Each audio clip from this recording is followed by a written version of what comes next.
Your thinking is continuously coming out from your virtually. That's one of the possibility. Mr. Iyer is a genius researcher. Currently, he is busy with his own thought, provoking the miscellaneous conceptions. Now, he has been studying on the time-space theory, and he want to impose his one of the illustrative theory.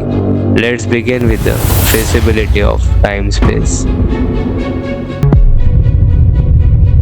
Take two possibilities. In first, time existence possibility, the person holding a juice pouch and he don't want to crush it at 11:37 p.m. But it shouldn't inflate of a pouch. So dissipate this condition. Same hand has bring opposite of him and holding an crush pouch. And this shows in your possibility pouch should exist in crush condition, but it is not only for the first possibility. I mean, in second scenario where pouch has crushed, this condition also cannot be fit for second possibility.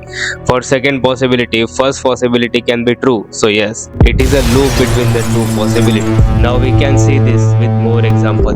Let Mr. X want to suicide at 1:37 am and he is going for hang. But suddenly he declined his decision and back away. But it was not only because of he had panicked or genuine discard, also a reason that the suicide did not in his fate. It's a part of the maintenance of the universe. At 11:37, his suicide had not defined. Let's take one more example. Now, a little kid is enjoying bicycle. Actually, kid is driving gently, but still he loses his balance and falls with the bicycle. And this has been happening at 7:37 am. Now the question is, kid had driven very slowly. Then how he had lose balance? Well, again, it was not happen only due to fundamental reasons, also because of the existence. At 7:37 am, his wound had defined.